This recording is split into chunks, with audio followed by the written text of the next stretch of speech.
How's it going, everybody? It's your boy, Homie G, and I'm back. All right, so this video is about college and whether or not you should go away, meaning not stay local, or if you should stay put in your own community, in your own area. Now, when I was an assistant principal, every single year, some little homie would come by the office, be all upset. They'd say, "Homie G, guess what? I got accepted to some college in Northern California." Now we're in SoCal, so for them, Northern California, several hundred miles away. And I mean, that's great. I mean, you got accepted to Berkeley or San Jose State or Fresno State or all the colleges that are in Northern California, somewhere out there, Stanford even. And, it'd be celebrating. We should celebrate.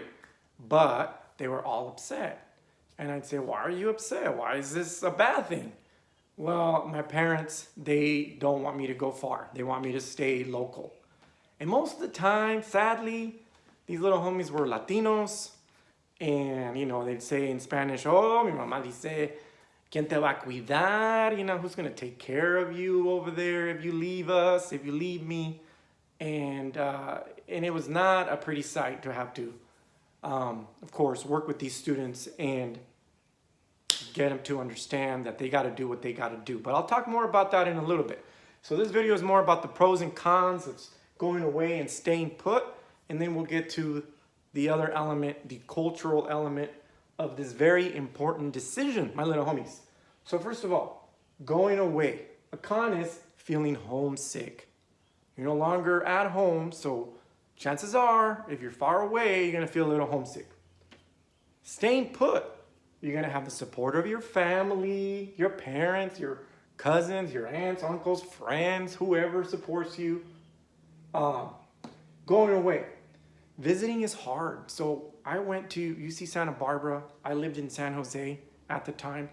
And luckily, I was able to buy a bucket car that I could drive myself from Santa Barbara to San Jose and back.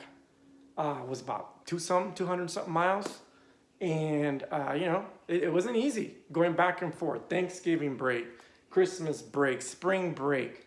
So going back and forth, visiting a lot harder, especially if you're out of state. Now you got to buy train tickets or you got to buy plane tickets. So it's not easy. That's definitely a con. Staying put, circle of friends are there. You have your friends from high school still there. They might not have gone to college. They might be working. So your friends are there. And that could be a negative thing too, because your influence, your sphere of influence stays pretty much the same, right? Unless you go to a college locally and you meet friends in college, that'll work too. So you'll expand your sphere. So that's good. Moving there the first time, when you go away, I had to have my folks help me. My dad luckily had a truck, packed everything up, and we went. But when I had to leave UC Santa Barbara, I had to, "Hey, Dad, call him again." He had to drive from San Jose south. And then we had to help. He had to help me, and my mom helped, and everybody helped, and loaded up basically my entire life at UC Santa Barbara, everything in my room where I was renting, and back to San Jose. So that's a little hard to do. So when I got to UC Santa Barbara from San Jose, big difference. Cultural shock, right? I never seen so many white people in my life. Honestly, I'm being honest with you. I've never seen that many white people ever. Because Eastside San Jose, there is some white people, but most of them are in the south side, and I didn't really have any reason to go to the south side of San Jose. But when I got to Santa Barbara, UC Santa Barbara, the demographics of that university, mostly white. In fact, most colleges, the majority is going to be white, and if you're a person of color, if you're a little homie of color, then that might be a cultural shock for you, where you decide to go, especially some areas, more culture shock than other areas. And then housing, room and board. Of course, this is a con because when you go away, you gotta pay for that stuff. Where are you gonna live? Rent. If it's in the dorms at first, you gotta pay the university. And it gets expensive. It gets very expensive.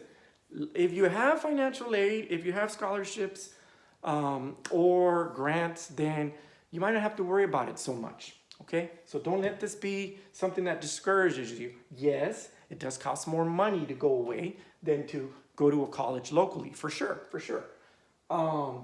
So a pro of college is knowing your city, you know your hood, you know your city, you know how to get around. A con, you got to learn it. When you get there, where are the streets, where are things? I had to go and find out in Santa Barbara where I can go and do my fingerprints because I was going to do grad school there too. And I had to go get fingerprinted for the credentialing program, for subbing inside of classrooms in Santa Barbara Unified School District. So I had to go to the city, downtown area. You got to find stuff. Where's the theater? Where are things you want to go? Downtown. So all that. But when you're at home, you don't have to worry about that because you know where everything is. You save a lot of money by staying local, for sure, for sure. That's a big plus these days because college is expensive. It's just gone up so much, my little homies. So you do save quite a bit of money staying home. And then, of course, the home-cooked meals. Your mama, she's going to cook you a good dinner and breakfast, whatever, meal. And that you will miss big time when you go away, okay? All right. Now, what about the cons? The cons, staying put. Okay, it's harder to date. It's harder to date. Hello, you're going to be always under the watchful eye of your mama. Not so much perhaps your dad, but maybe, who knows? And adult experiences. I don't want to talk too much about that, but you know, hint, hint, what I'm talking about, right? Of course, there's other things, other things as well. But for the most part, you can't really have that much fun, so to speak, if you're at home because you always got your parents looking over your shoulder. And not so when you're away at college. Okay, you have so much more liberties to go out and experience life. A big plus of going away is you learn to be independent. Do your own dishes, laundry, cook for yourself. Stop the over-reliance on your parents. Okay? This is huge, huge. You don't become an adult until you stop this reliance on your parents. Okay? Learn to be independent. It's a big skill, my little homies. Taking the bus, where are you going to go? How are you going to deal with stuff that comes up, emergencies? Be a grown-up. That's what going away to college helps you do. The new environment gives you confidence. So if you want to not even go back home and move in after college, because I didn't, and you shouldn't really, if you have a job lined up, you should just go rent wherever you're going to go decide to live. Well, this gives you the confidence to be able to do that because you have already done it once, okay? And of course, new network of friends and possible hookups for jobs in the future, okay? Because you're in a different city, you might meet people outside of the colleges, other types of networking going on. For example, your college roommates might know somebody from another dorm room or from another part of the city, and they might be able to hook you up in the future, okay, with a job. So new network. And again, the con of staying put takes you a lot more time to develop, to find yourself who you really are.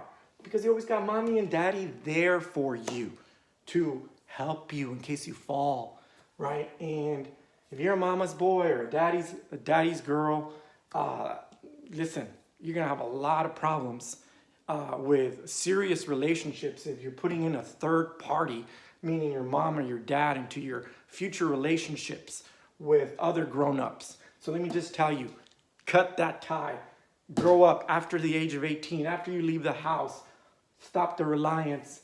Be more independent. Know that you are going to have to go through this development, and you can't do it so much with your parents always there influencing you, telling you what to do, telling you how to think. So big con. Okay, now let's get to the miscellaneous stuff. Can you do both? You most certainly can. You can go to junior college the first 2 years after high school, and that's local. I mean, you can go to junior colleges away too. There's some beautiful junior colleges in the state of California, for example, and you could definitely decide to move out of the house and go to a junior college starting out and then transfer. But most people just stay local when they go to a junior community college 2 years, and then they transfer to the 4 year, and then they get a little bit of both. They save a lot of money, they stay with their parents, they develop some more, they get ready to be independent, and then they transfer, and they're a lot more comfortable with that decision. So that's an option. And what about, I was talking about this to start the video, what if your parents are kind of like making you feel guilty about your decision to leave them? Oh, you're leaving us. No nos dejes. ¿Quién te va a cuidar si algo te pasa, right? If something happens to you, who's going to take care of you? That's just them being anxious, my little homies. They have a lot of anxiety for you. And so let me just tell you from experience, my mom was a little bit like that too. But I made the decision to go to UC Santa Barbara, and eventually your parents will get over it. So that's a big plus. They will forgive you. Everything will be fine. They might cry when they see you leave, or when they're telling bye to you at the dorm. It's just natural, emotional. You know, you're especially your mother, you know, they might have empty nest syndrome for a while, and they don't want to have that yet, perhaps. But they'll get over it. Make the decision, whatever is best for you, my little homie. So think about it. Think about what you want to do if you want to go to a 4-year straight out of high school. Again, a lot of this decision is economic, whether or not you can afford it. I'd say think about that. That'll be your first priority. And then the other stuff is priority number 2, okay? Family, friends, all the other stuff I talked about. All right, my little homies. If you like this video, of course, hit like and don't forget to subscribe. And I'm out. Deuces.